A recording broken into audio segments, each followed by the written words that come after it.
Je ne vais pas prendre le micro parce que je pense que j'ai la voix qui porte assez pour que vous m'entendiez, c'est le cas. Vous m'entendez tous bien? Non. Non, vous préférez que je prenne le micro peut-être? Alors c'est le rose, c'est sûr.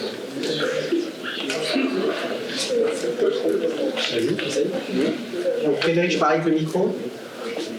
Au fond, c'est comment? Vas-y, fais bien. Muy bien. Vous m'entendez bien? Non? Là, vous m'entendez. Donc je parle près du micro en plus. Donc je suis pas super à l'aise avec un micro. Si vous trouvez que je parle trop fort, vous le signalez. Donc je me présente, je m'appelle Philippe Rousseau. En fait, je suis enseignant-chercheur, hein, donc je suis un nouveau prof.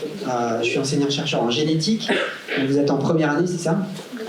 Donc en fait, si vous partez dans le cursus écologie, BBE, vous mourrez en génétique. Vous y couperez pas.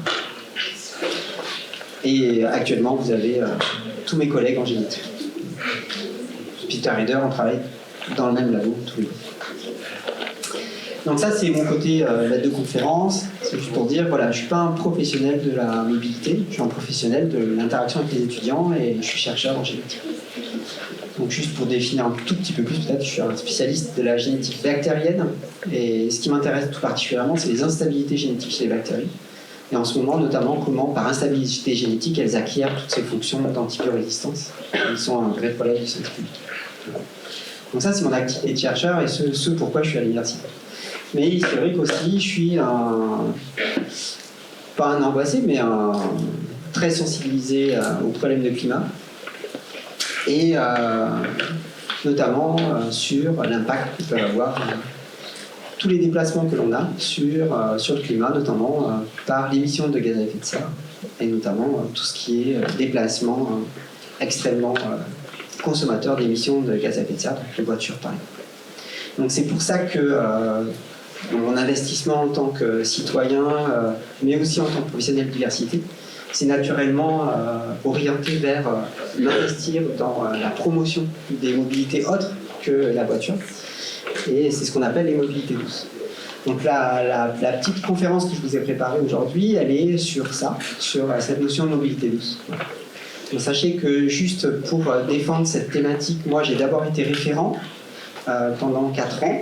Donc en fait c'était pris en compte dans mon service d'enseignant. Donc j'avais quelques heures où on me déchargeait de devoir enseigner de la génétique pour pouvoir enseigner cette question de mobilité, en tout cas m'investir. Et depuis 2 ans maintenant, je suis chargé de mission, ce qui est un petit peu plus d'heures, mais surtout aussi une obligation à faire en sorte que l'université se transforme d'un point de vue administratif et organisation pour prendre en compte cette problématique de mobilité.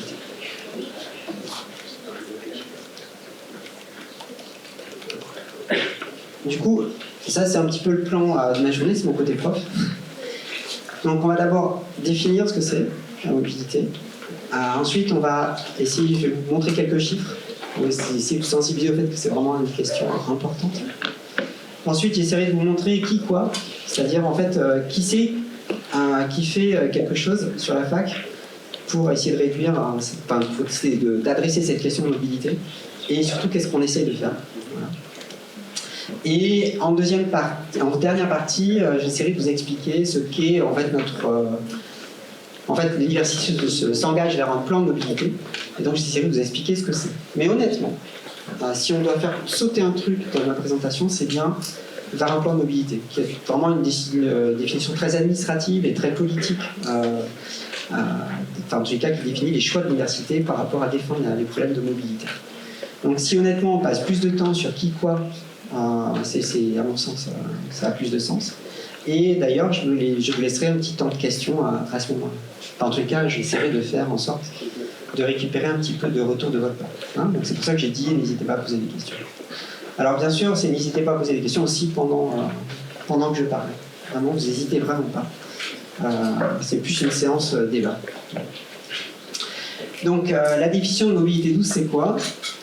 En matière de transport, c'est assez large, hein, mais en tous les cas, on peut le définir en deux blocs.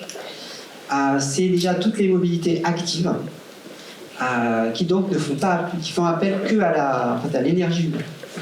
Alors vous êtes en public déjà de toute façon convaincu, mais surtout vous êtes déjà énormément en mobilité douce.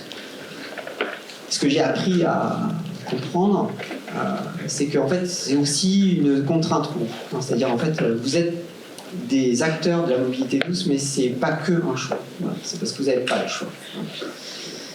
Donc, si vous aviez tous une bagnole, d'accord, et que vous avez tous l'argent, que vous avez de l'essence dedans, je pense qu'il y en a plus qui viendra en bagnole. J'essaie de vous convaincre que c'est pas forcément bien. Mais donc la marche, la mobilité dite active, c'est clairement vélo, marche à pied, trottinette. Et il n'y a pas de trottinette parce que j'ai pas trouvé le petit logo trottinette. Mais trottinette, skate, tout ça, ça marche, c'est de la mobilité douce, active. Voilà. C'est-à-dire en fait, vous promouvez vous-même votre propre déplacement. Et donc, en soi, votre acte de déplacement n'est pas impacté par du dégagement CO2. Si on ne prend pas en compte la fabrication de l'objet avec lequel vous déplacez. Donc, effectivement, fabriquer un vélo, fabriquer un skate, fabriquer une trottinette, de toute façon, ça a un impact. Voilà. Donc, plus votre vélo est vieux et plus votre skate est vieux, mieux c'est. Mais si vous changez de vélo tous les ans, c'est sûr que ça a un impact. Mais ça n'empêche qu'au-delà de ces modes actifs, il y a quand même la mobilité douce, qui est soit celle qui est collective, tous les transports en commun, et ça, 50% d'entre vous, c'est ça. Soit individuelle sous forme de... alors ça, c'est tout à fait discutable, hein, mais sous forme de moyens de locomotion qui va être... qui va être électrique, d'accord, d'une certaine façon. C'est-à-dire, en fait, c'est pas un moteur à combustion qui vous fait avancer. Alors c'est tout à fait discutable hein, parce que fabriquer ces objets où il y a une source d'énergie dedans, ça, c'est quand même plus d'impact en termes d'émissions de CO2 que votre propre déplacement en tenue. Donc c'est de ça dont on va parler aujourd'hui. Et mes petits logos, c'est un bus, c'est un train ou un métro, ça peut être le téléphérique, mais aussi le covoiturage. Alors, covoiturage, vous pratiquez beaucoup, hein, tous, mais pas forcément de manière organisée par votre université, par exemple. Tu vas avoir du mal avec le sens. Du coup, là, je vais passer à travers quelques chiffres pour qu'on se rende compte de la réalité. Alors, c'est des chiffres que j'ai pris sur un site qui, en plus, définit aussi les mobilités. Hein. Donc, vous tapez mobilité douce dans Google. Et vous tombez assez vite sur le site officiel, hein, c'est dans Vie publique. Donc en fait, le ministère, de toute façon, a un site de promotion des mobilités douces avec des définitions et des chiffres. Ces chiffres-là viennent tout simplement de là. Donc, vous voyez tout en haut que, en fait, ici, vous avez les différents modes de transport. Et ce qui va être indiqué, c'est l'émission en CO2. En grammes par kilomètre et par passager. Donc ça, c'est des chiffres que personne ne remet en cause. Et c'est ramené bien par passager. Le nombre de passagers qu'on a considéré pour obtenir ces chiffres est marqué dans les petits ronds. Voilà. Donc clairement, sur un vélo, c'est une seule personne. Et à pied, c'est une seule personne. À pied, c'est une seule personne. Pour ne pas être qu'un, il faudrait qu'il y en ait un qui porte quelqu'un sur son dos. Mais à vélo, hein, il y a de plus en plus de vélos où en fait on peut être à 2, à 3, hein, c'est les vélos cargo avec les enfants. Ça n'empêche, c'est 0. Le TGV, c'est 156 personnes, c'est 14 grammes par kilomètre par passager. Donc c'est ramené au nombre de passagers. Le TGV, pour se déplacer, notamment à 300 à l'heure, il dégage du carbone. Mais comme il prend de nombreux passagers, ça arrive. Le bus, d'accord, à 2,7. La mobilette, 1,2. Donc au final, les scooters thermiques et les mobillettes, c'est quand même de la mobilité assez douce finalement. Et puis là, on tape dans les... pardon, je me suis trompé. Les voitures, là, on tape dans les choses qui sont extrêmement émettrices de carbone. Et vous voyez que le chiffre qui est donné, c'est 1,5. Alors que la plupart du temps, les gens se déplacent dans des voitures où ils peuvent être à 4 ou 5. On est d'accord avec ça? Donc, pour la voiture, si on prend en compte le covoiturage, c'est un mode qui peut être considéré comme un mode qui s'adoucit. Puisqu'on va pouvoir redescendre à des choses qui sont proches du bus, par exemple. Et ensuite, vous avez camionnette et avion. Bien sûr, avion, c'est et de loin le plus gros problème. Bien sûr, normalement, l'avion, c'est pour des distances qui sont longues. Mais en fait, on se rend compte que, pas tant, finalement. En France, il y a énormément de gens qui prennent l'avion, alors qu'en fait, c'était jouable en moins d'1 heure de train. Il y a des lignes Bordeaux-Lyon, Bordeaux-Paris, Lyon-Paris qui marchent très très bien. Donc, la petite conclusion, parce que bon, j'imagine que vous ne prenez pas l'avion tous les jours, hein, c'est un petit peu notre chiffre sur lequel je vais m'appuyer, c'est les voitures individuelles. Hein. C'est 104 grammes de CO2 par kilomètre et par passager, quoi qu'il arrive. Okay. Sauf si vous êtes, plus vous êtes nombreux dedans, vous allez réduire ça.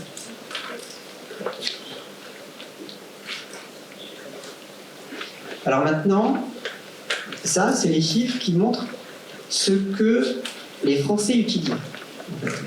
Donc c'est à mettre en parallèle des chiffres que je disais tout à l'heure. Vous voyez qu'il n'y a pas photo.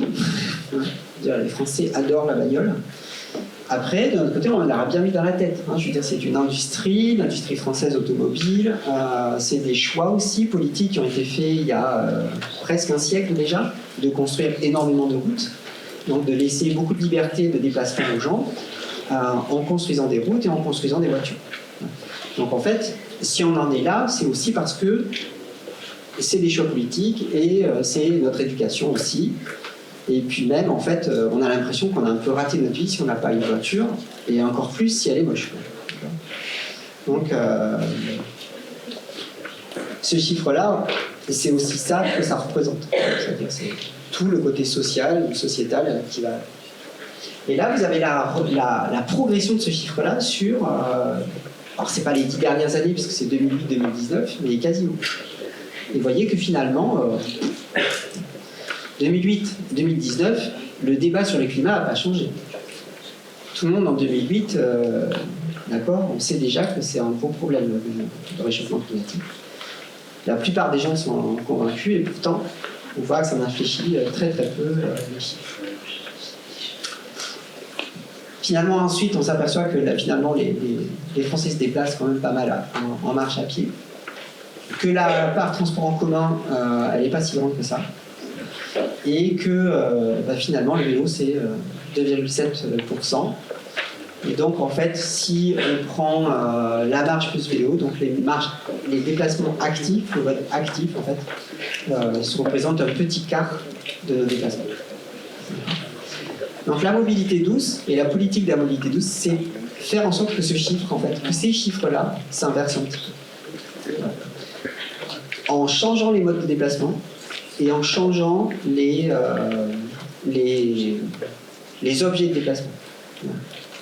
Donc, pousser les gens à utiliser un mode actif, et s'ils prennent une voiture, essayer d'aller vers des modes de déplacement de type voiture moins impactants en termes d'émissions.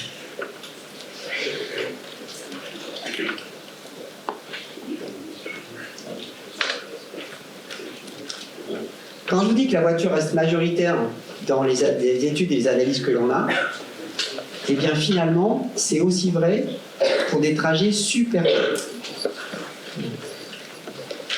Donc, par exemple, on voit bien sur ce graphique que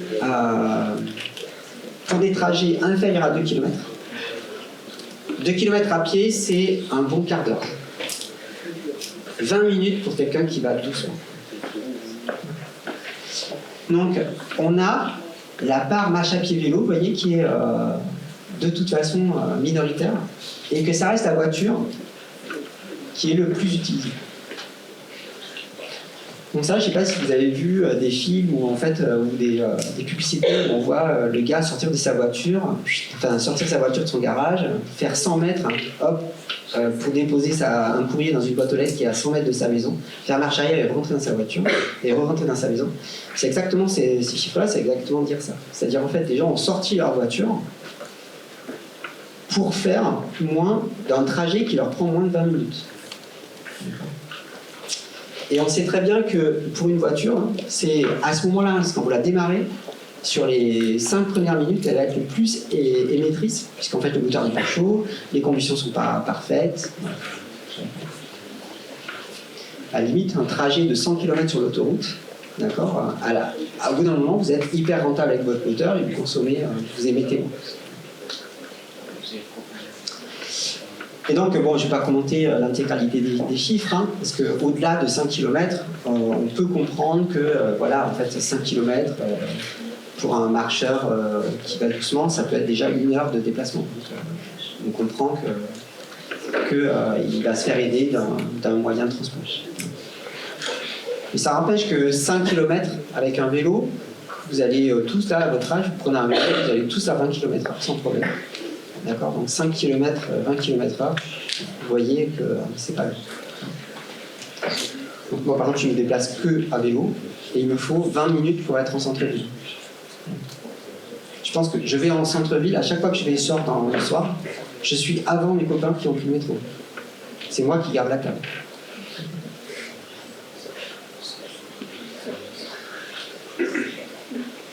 Donc tout ça, c'est des petits chiffres, d'accord, que j'ai pris d'analyse nationale. Mais là, sur cette diapo, on a la chance, en fait, le bilan d'émissions gaz à effet de serre vient d'être fait sur notre université. Il n'est pas du tout officiel, hein, c'est pour ça que je l'ai mis en fond d'écran et un petit peu transparent. Il n'est absolument pas validé, c'est encore un document de travail. Mais clairement, l'université, en chiffres, si vous voulez, c'est 4200 personnels. Hein, votre université, hein, Toulouse 3. C'est 33 000 étudiants. Et en fait, à nous, en une année, eh bien, en fait, on émet 35 500 tonnes.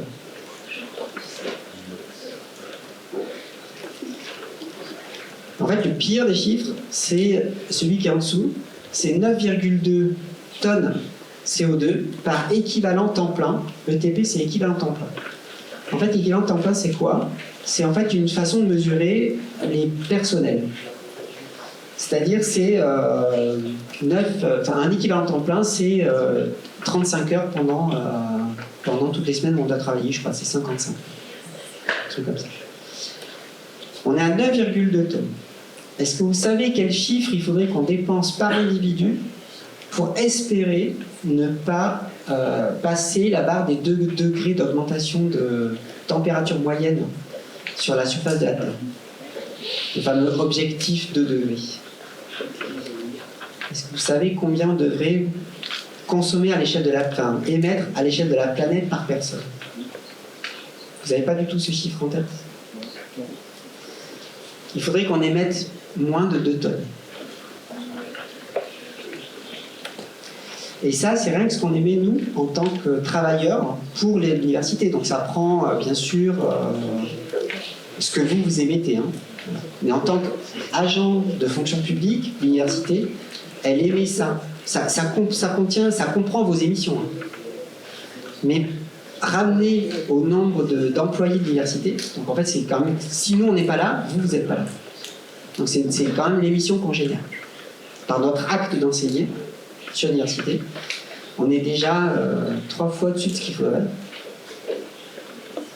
Moi, j'ai fait mon bilan d'émissions de gaz à effet de serre alors que je suis cycliste tous les jours. Hein, moi, déjà, je suis à 9 tonnes.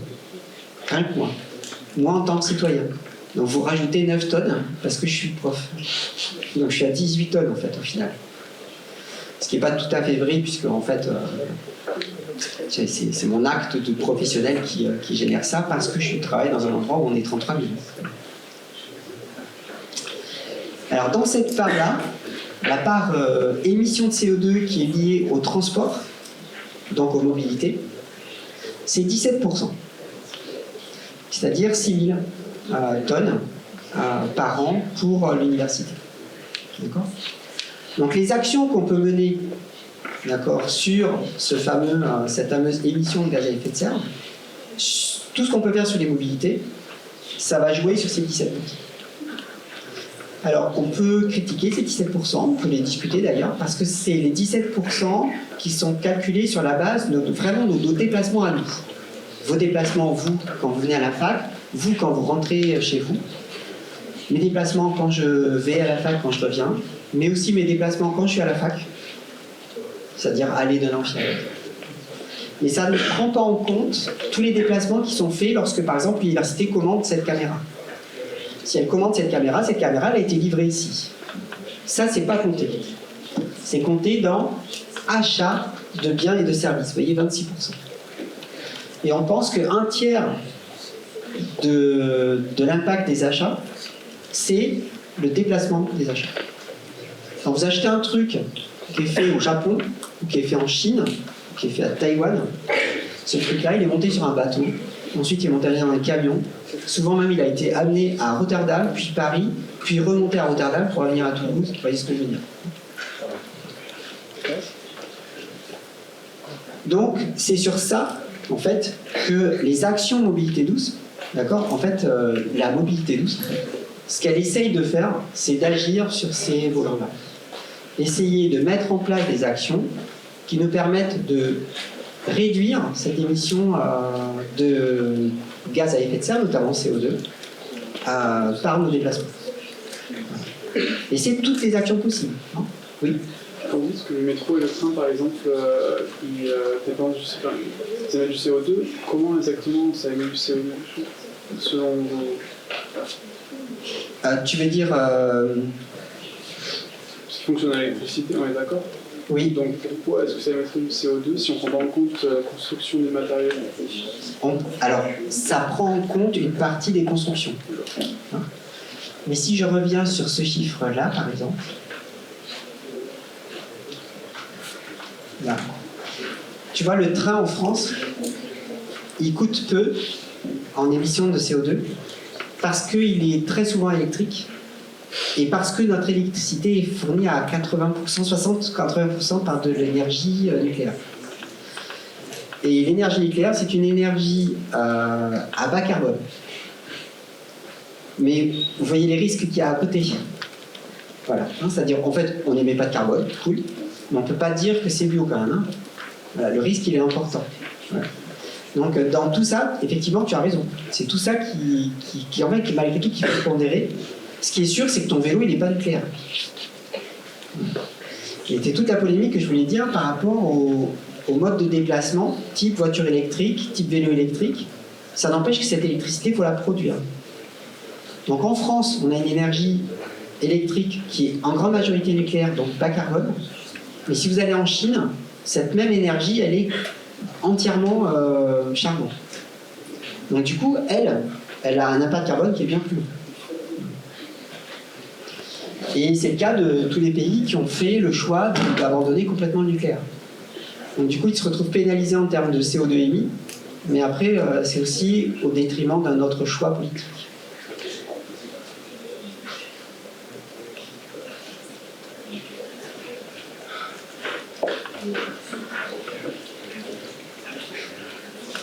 Donc voilà, c'était les chiffres pour vous donner, voilà, au niveau national, qu'est-ce qu'on peut faire, mais aussi au niveau local. Hein. Notre chiffre, nous, c'est 6000 tonnes de CO2, rien que lié au fait que vous êtes venu à la fac, que je suis venu enseigner et que je vais rentrer chez moi ce soir.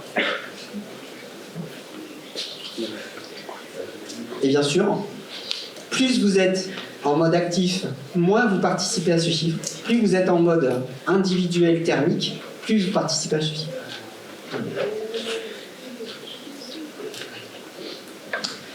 Alors, qu'est-ce qu'on peut faire? Qui peut le faire et comment? C'était 30 minutes, c'est ça que tu m'as dit? On a plus de temps, ouais. Pas de problème. Là, pour le temps, je pense qu'on n'a pas. Donc globalement, moi je vous ai listé 3 niveaux d'organisation et je suis impliqué dans les 3.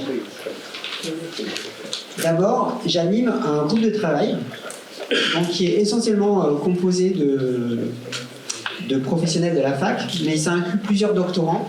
Et les doctorants, c'est un petit peu moitié vous, moitié des personnels en fait. Hein. Les doctorants, ils sont à la fin encore étudiants, mais ils sont déjà payés. Mais c'est vrai qu'ils sont beaucoup plus inclus dans la vie de l'université parce qu'ils sont salariés déjà et moins inhibés peut-être que vous par rapport à participer à cette vie. Donc, j'anime un groupe de travail et on essaye de promouvoir des actions. Alors ce groupe de travail, il est fédéré au sein de ce qu'on appelle la RSU. Je vous ai mis le logo à chaque fois. La RSU, c'est Responsabilité Sociétale de l'Université. Donc on a mis dans ce pot, en fait, tout ce qui était, comme ça on l'indique, les responsabilités sociétales de l'université. La transition écologique, elle est dedans. Voilà. Et la mobilité, c'est une partie de la transition écologique. Faire en sorte qu'on a des ampoules qui consomment moins d'électricité, c'est une autre façon de faire de la transition écologique. Assurer qu'on a un système de tri fonctionnel, ce qui est une catastrophe sur notre campus, c'est aussi de la transition écologique. Donc on a énormément de chantiers au sein de la RSU. Et la mobilité en est qu'une petite partie. Mais l'autre partie de la responsabilité sociétale, c'est aussi les violences faites aux femmes, c'est aussi les luttes contre la discrimination, c'est aussi l'intégration des personnels en handicap. D'accord ? Donc en fait, c'est beaucoup de choses, d'accord ? Avec malgré tout très peu de moyens et finalement pas tant de gens qui s'investissent. Mais c'est fédéré au sein de cette structure-là. Donc je pense que vous avez peut-être tous vu qu'il y a des... Peut-être vous êtes derrière. Mais par exemple, il y a des distributions de kits de préservatifs gratuits, des distributions de... Enfin, toutes sortes de choses qui sont complètement liées à votre vie citoyenne, qui sont distribuées des fois sur le campus. Tout ça, souvent, c'est la RSU. La cellule d'écoute pour les violences faites aux femmes, ça fait partie de la RSU aussi. Et tout ça, c'est fédéré au sein du groupement d'idées où en fait l'université s'est engagée, d'accord, à agir sur ces questions-là. C'est ce petit logo UT3 s'engage avec toutes sortes d'actions qui ont ce label, d'accord. Et ces actions-là, elles s'inscrivent dans cette responsabilité sociétale. Donc notre groupe de travail, nous en fait, on veut juste mettre en place des actions pour sensibiliser les gens au fait que, en fait, quand ils se déplacent, ils participent au réchauffement climatique. Et qu'est-ce qu'ils pourraient faire pour un peu moins impacter ça ? Alors, encore une fois, vous êtes des L1, donc vous n'avez pas trop vu l'année dernière, mais là, notre première action, ça va être au mois de novembre, à peu près, mi-novembre. On va dans les rues et à la BU. Et on anime un jeu cycliste brillé. Cycliste brillé, c'est pour déjà les étudiants qui viennent à vélo. Ce qui caractérise un étudiant qui vient en vélo, c'est qu'il a un vélo pourri. Pour deux raisons. La première, c'est qu'il n'a pas forcément les moyens. Et la deuxième, il a trop peur de se faire voler. Okay. Et ça, je pense que en fait, la solution à ce problème, c'est la bonne. Je pense qu'effectivement, c'est bien de ne pas trop investir. Par exemple, à Amsterdam, vous avez la plupart des vélos qui circulent sont des vélos volés. Parce que les gens rachètent des vélos volés. D'accord ? Et il y a même une culture du jet de vélo dans le canal. Et tous les ans, en fait, il y a des dragues qui sortent les vélos. Et ils sont remis à la vente. Du coup, les vélos sont vraiment pas chers. Je vous assure, à Amsterdam, c'est rien. 20 €, vous avez un vélo. Donc là, cette action, on veut sensibiliser les gens au fait que, oui d'accord, vous avez un matériel qui est pourri, oui d'accord, ça vous suffit à faire les 2 km, on est d'accord, mais ça n'empêche que là, en novembre, vous allez commencer à circuler la nuit, on va pas vous voir, et vous prenez un risque fou. Donc c'est un petit jeu qui permet de sensibiliser à ça, qu'est-ce qu'il faut pour être vu, qu'est-ce qui est obligatoire, parce qu'un flic peut vous verbaliser parce que vous n'avez pas les systèmes d'éclairage. Donc un petit peu sensibiliser à qu'est-ce que c'est qui est obligatoire. Et on donne à tous les étudiants pour participer au jeu un petit gilet fluorescent pour être vu avec le logo de l'université. Ça c'est le type d'action qu'on mène pour sensibiliser les étudiants. L'autre action que l'on fait, c'est la participation à un grand concours sur la région sur Toulouse qui s'appelle AYAB, Allons-y à vélo. Et on essaye de faire en sorte que Toulouse, en fait, notre université, gagne ce concours chaque année. Donc on inscrit l'université et on comptabilise tous vos déplacements. Il y a un petit QR code, vous inscrivez et tous les kilomètres que vous avez faits vont être comptabilisés dans le challenge. Et donc du coup, vous saurez exactement combien de CO2 on a économisé collectivement pendant cette semaine d'action. L'autre truc qu'on fait, c'est qu'on anime des stands de réparation. Donc si un jour vous voyez d'autres gens avec un pied d'atelier pour réparer les vélos, souvent c'est nous. D'accord ? et on donne un petit coup de main aux étudiants pour réparer un frein qui ne va pas, regonfler une roue, à la limite réparer un pneu. Voilà. Parce que en fait ces deux freins-là, hein, la sécurité et la qualité du matériel, souvent c'est ça qui vous empêche de venir en vélo. Vous êtes très peu nombreux les étudiants à venir à vélo. Déjà parce qu'on a un système de bus et de métro qui est ultra performant pour venir sur le campus.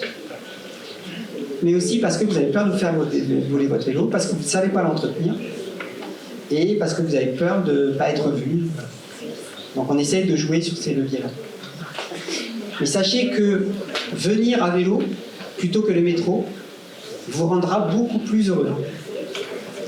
Parce que la plupart des gens, la plupart des étudiants qui sont en thèse, commencer une thèse, ça veut dire un premier salaire.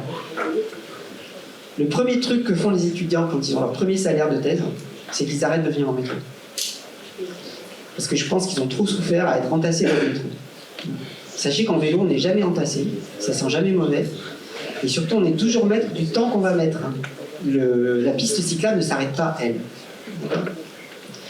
Donc venir en vélo, à pied ou en skate, c'est être maître de son temps et surtout vous êtes en extérieur. Donc c'est vrai que vous prenez un peu plus de risques physiques, mais je vous assure qu'il y a une grosse qualité de vie à y gagner. Après, je ne vais pas non plus insister comme un fou parce que de toute façon, vous venez en métro, donc c'est déjà super. Par rapport à mes collègues qui, à 50%, prennent leur bagnole, voire même prennent leur voiture pour aller de l'Amphi Concorde au CBI, d'accord ?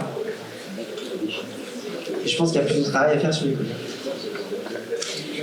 L'autre niveau d'action, c'est une association étudiante qui est présente sur le campus. Elle s'appelle le Zinc. Alors, elle s'appelle le Zinc parce qu'elle a plusieurs activités. C'est le Zinc, c'est une zone d'initiative citoyenne.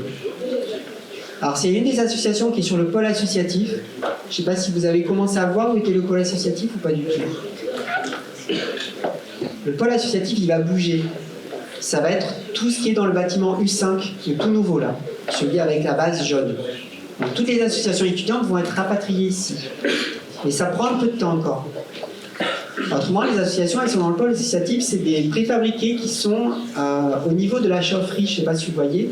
Si vous voulez sortir par le canal en passant devant les IUT ou l'INSA, vous passez devant des préfabriqués qui sont entièrement tagués. Mais là, vous avez une dizaine d'associations et puis le bar associatif aussi. Là, il y a un petit bar. Alors souvent, ça vous fait un peu peur parce que c'est tagué, parce que c'est au coin de la fac, c'est un peu sombre. Et parce que c'est cool aussi, donc il y a, voilà, c'est pas non plus, voilà, ça traîne, quoi, je veux dire, c'est pas une ambiance non plus comme à la fac. Et donc là, vous avez énormément d'associations qui mènent beaucoup d'actions qui sont très souvent liées à l'écologie. Donc, toutes les associations de biodiversité sont là, par exemple. Donc dans ce coin-là, vous avez le Zinc. Et ce que le Zinc propose, c'est un atelier de réparation vélo et puis un atelier de réparation informatique. Mais le Zinc, c'est une association dont je fais partie, qui a vocation à former les gens à. Donc c'est pas un magasin, vous allez poser votre vélo et vous revenez les réparer. Ça, c'est ce que je fais quand je fais des animations sur le campus. Là, je répare pour vous vite fait. Non, là, vous venez et vous réparez vous-même. Et il y a toujours un membre de l'association qui est là pour vous former. C'est de l'auto-formation, c'est du do-it-yourself formé. Donc là, on rejoint vraiment la mission du catalyseur ou du Fab Lab. Voilà, il y a des gens qui peuvent se prendre de passion pour ça, ouais. J'ai juste une question par rapport aux Zinc. Il y a une adhésion à payer ? Alors, l'adhésion, elle est de 5 € par an. Ah, ça va. Et 5 € par an. Et après, pour les pièces détachées, si c'est du pièces détachées qu'on a récupérées sur les vieux vélos, donc on a un stock, c'est gratuit, enfin c'est prix libre. Voilà. Okay. Donc en général, vous n'avez pas trop d'argent, vous n'allez rien donner, puis moi je donne un peu plus parce que j'ai un peu plus d'argent.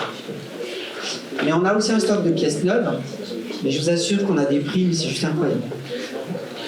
Donc, par exemple, changer un dérailleur pour un vélo, chez nous, neuf, c'est 2,50 €. Le premier prix Décathlon, c'est 10 €. Bon, après, on n'est pas très développement durable sur de où viennent ces pièces. Mais c'est des achats groupés et sur des pièces qui sont vieilles en fait. Mais pour réparer vos vieux vélos, c'est des bonnes pièces.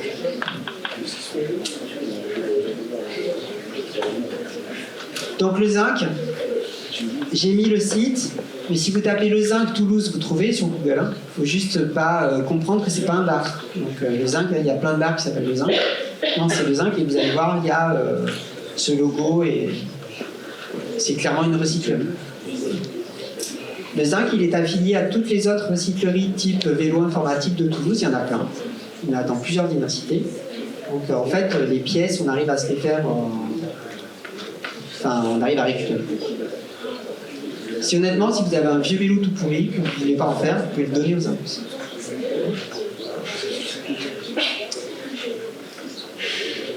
Voilà les deux grosses actions qui sont possibles pour vous, pour en fait soit vous plus vous former sur cette question-là, soit agir. Et ensuite, l'université, d'un point de vue politique, elle va mettre en place un plan de mobilité. Alors honnêtement, c'est une question c'est politique, c'est de l'organisation. Moi, je vais passer à la diapo d'après que si vous n'avez pas de questions. Si vous voulez qu'on débatte, là, par exemple, sur ces questions-là, et on peut laisser un petit moment de débat. Et après, moi, j'ai 3-4 diapos pour vous expliquer qu'est-ce que c'est qu'un plan de mobilité et qu'est-ce que ça peut donner comme... quel intérêt ça peut avoir. Du coup, est-ce qu'il y en a qui ont des questions sur cette première partie? Est-ce que c'était extrêmement clair? Est-ce que vous avez tout compris? Vous saurez répondre et expliquer à vos parents en quoi c'est... qu'est-ce que c'est que la mobilité douce, la mobilité active? On peut faire un petit sondage. Qui c'est qui vient en métro? Qui c'est qui vient en bus? Qui c'est qui vient à pied? Qui c'est qui vient à vélo? Non mais là, donc du coup, ouais, je sais pas. Qui c'est qui vient en voiture? Donc déjà, vous êtes un très très très bon public. Hein, je veux dire, je vous fais cette présentation, mais vous êtes déjà très sensible. Et parmi vous, qui c'est qui viendra en voiture s'il pouvait? Il y a des honnêtes. Donc moi, quand j'étais à votre place, hein, c'était, je mettais 1h30 de métro, de train, de bus le matin et 1h30 le soir. Donc c'est sûr que quand j'ai pu prendre la voiture...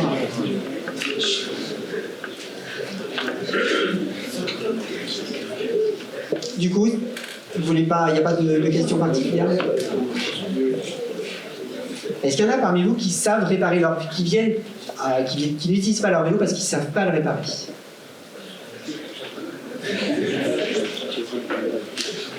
Est-ce qu'il y en a qui n'utilisent pas le vélo parce qu'ils ont trop peur de se faire voler?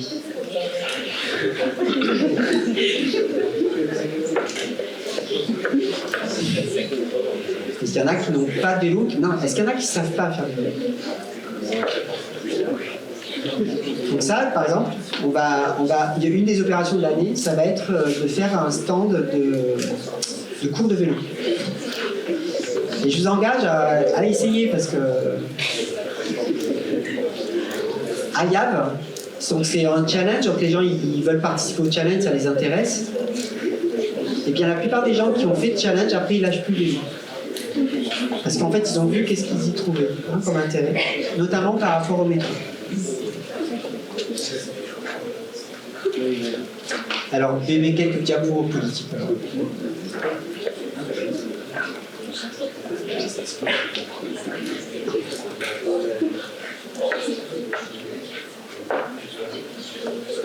Donc du coup, je vais juste vous dire qu'est-ce que c'est, ça sert à quoi et comment ça se met en place. Alors un plan de mobilité, c'est un document de planification stratégique qui rassemble une série de mesures.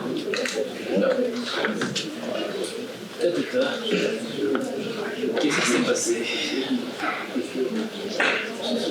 C'est peut-être moi avec la souris, tu sais.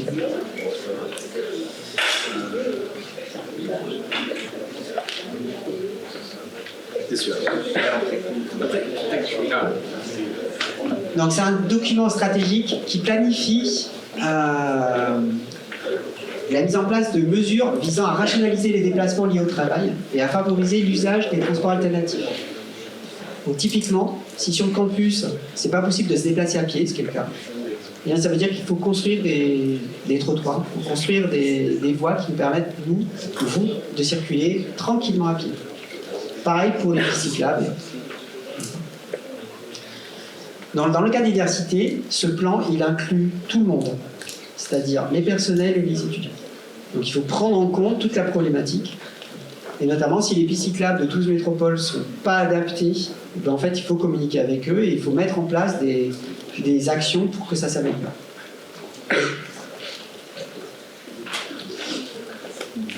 Alors c'est une démarche qui est vertueuse mais qui est légale. C'est-à-dire en fait il y a des lois qui cadrent cette notion-là. Il y en a eu 2, d'accord ?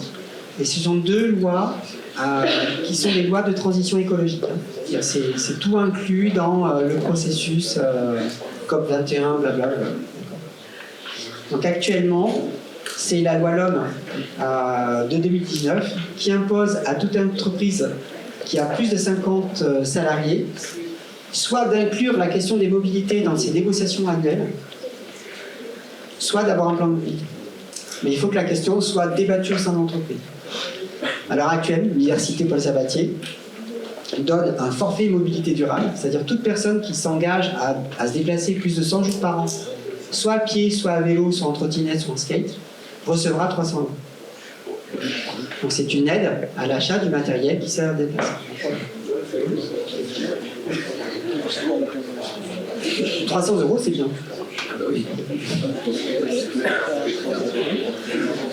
Ouais. C'est un beau vélo pour quelques années. Hein ? Si un vélo a 10 ans de vie, ça fait un vélo à 3 000 €. Oui, oui, tout à fait.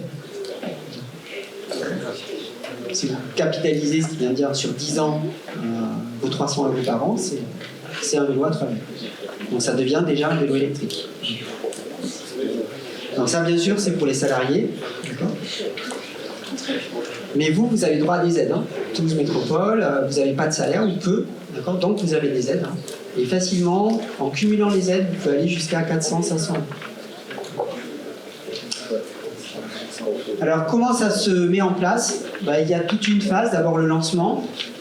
Donc il faut définir en fait un comité de pilotage, c'est-à-dire en fait s'assurer que les différentes instances de l'université sont au courant de ce plan, s'engagent dans ce plan et travaillent en adéquation avec ce plan.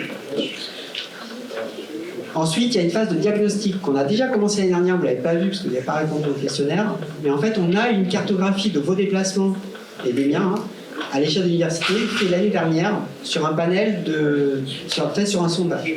Alors ce sondage n'était pas assez performant, je crois qu'il y avait 2 ou 3 000 étudiants qui avaient répondu. Mais en tout cas, ça nous permet d'analyser. Et sachez que la moitié d'entre vous, vous habitez à moins de 5 km du campus. Donc pour la moitié d'entre vous, un déplacement en vélo, en fait, est rentable d'un point de vue temps. C'est-à-dire, quoi qu'il arrive, vous mettrez moins de temps à vélo qu'avec un transport en commun, quel qu'il soit.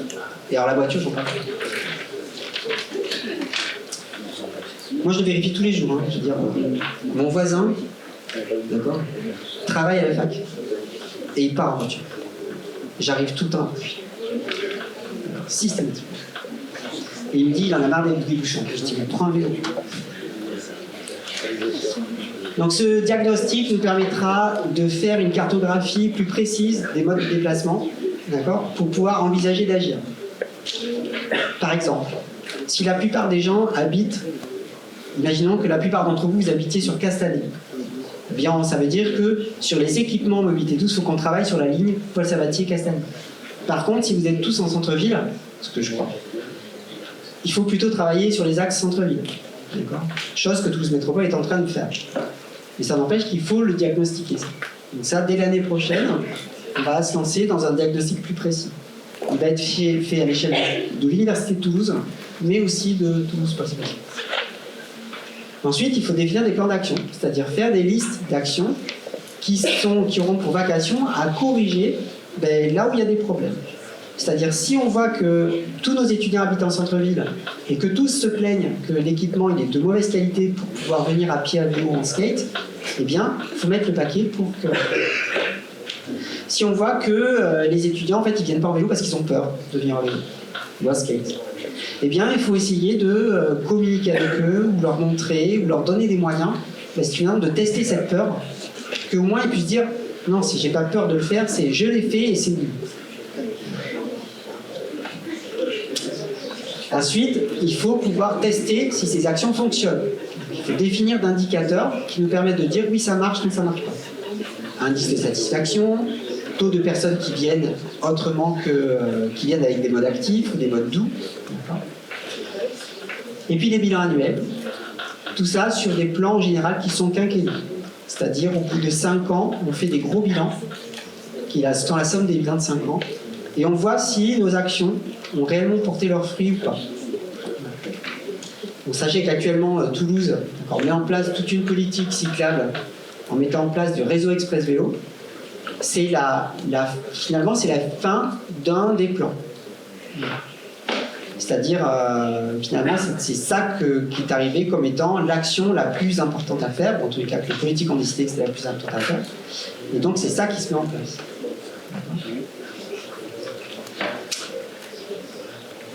Finalement, des universités qui en ont déjà un plan, il n'y en a pas tant. D'accord, elles se comptent sur les doigts de la main, quasiment. Donc, si l'université Toulouse 3 arrive à en faire un correct, on sera dans les universités qui montrent l'exemple de ce point de vue-là. Et on pourra l'afficher. Ça peut être un moteur d'attractivité. Contrairement à ce qu'on croit, souvent les étudiants qui viennent de l'extérieur, ils trouvent que c'est quand même vachement facile de se déplacer à vélo, ou en tous les cas en mode doux, pour venir à Paul Sabatier.